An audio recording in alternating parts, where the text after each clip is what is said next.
ஆண்டவராகிய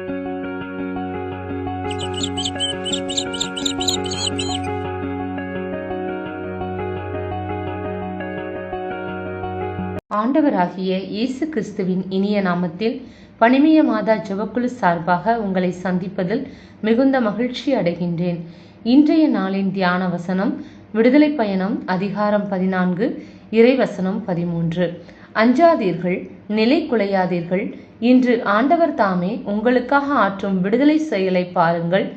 இன்று நீங்கள் காணும் எகிப்தியரை இனிமேல் என்றுமே காணப்போவதில்லை. நாம் தியானிப்போமா? கிறிஸ்து இயேசுவுக்குள் பிரியமானவர்களே, தந்தையாம் கடவுளின் அன்பும் கிறிஸ்து இயேசுவின் அருளும் தூய ஆவியானவரின் நட்புறவும் உங்களோடு என்றும் இருப்பதாக. கிறிஸ்து இயேசுவுக்குள் பிரியமானவர்களே, இஸ்ரேல் மக்கள் எகிப்திலிருந்து புறப்பட்டு செங்கடலை அடைந்தபோது பார்வோன் தன் படைகளுடன் இஸ்ரேல் மக்களை பின்தொடர்ந்தான். இதனால் இஸ்ரேல் மக்கள் மோசேக்கு எதிராக புலம்ப ஆரம்பித்தார்கள். எகிப்தியரின் பிடியிலிருந்து கூட்டி வந்த இறைவனின் அற்புத செயலை மறந்து முணுமுணுத்தார்கள். மோசே இஸ்ரேல் மக்களை நம்பிக்கையினால் அமைதிப்படுத்தினார். அதேபோல் கடவுள் தமக்கு ஆணையிட்டபடி கோலை உயர்த்தி பிடித்து தம் கையை கடல் மேல் நீட்டி உலர்ந்த தரையாக்கினார்.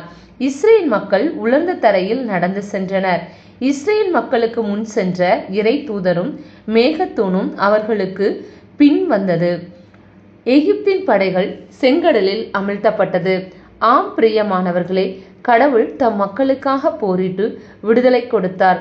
இன்றும் நம் வாழ்விலும் இருள், பயம், தடைகள் என பல எகிப்திய நுகத்தடிகள் நம்மை துரத்தினாலும், செங்கடலை போன்ற பிரச்சனைகள் நம்மை சூழ்ந்து நின்றாலும், கடவுள் நம் முன்னே சென்று கோணலானவைகளை செம்மைப்படுத்துவார். நாம் வாழ்வில் நடக்க வேண்டிய பாதைகளை உருவாக்கி தருவார். இனிமேல் இப்படிப்பட்ட எகிப்தியரை இனிமேல் என்றுமே காணாதபடி நம் வாழ்வில் வெற்றி சிறக்க செய்வார். நாம் பிரச்சனைகளை கண்டு புலம்பாமல் முணுமுணுக்காமல் இருபுறமும் வெட்டக்கூடிய இறைவார்த்தையை கொண்டு முறியடிப்போம், ஜெயம் பெறுவோம். நாம் ஜெபிப்போமா? எங்களை மிகவும் நேசிக்கின்ற எங்கள் அன்பின் பரலோக பிதாவே, இந்த அருமையான நாளுக்காக உமக்கு நன்றி செலுத்துகிறோம். ஆண்டவரே, உங்களுக்காக போரிடுவார், நீங்கள் அமைதியாய் இருங்கள் என்ற வேத வசனத்தின்படி எங்களுக்காக யுத்தம் செய்கிறவர் நீர். எங்கள் தோளின் சுமையையும் எகிப்தின் நுகத்தடியையும் நீக்கி போடுகிறவர் நீர். எங்களுக்கு முன் கடந்து செல்வதற்காக நன்றி செலுத்துகிறோம்.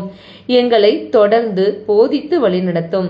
இந்த எளிய ஜெபத்தை இயேசு கிறிஸ்துவின் அதி உன்னத நாமத்தில் ஒப்பு கொடுக்கிறோம் எங்கள் ஜீவனுள்ள நல்ல பிதாவே, ஆமென். இந்த நாள் விடுதலையின் நாளாக அமையட்டும். Praise the Lord.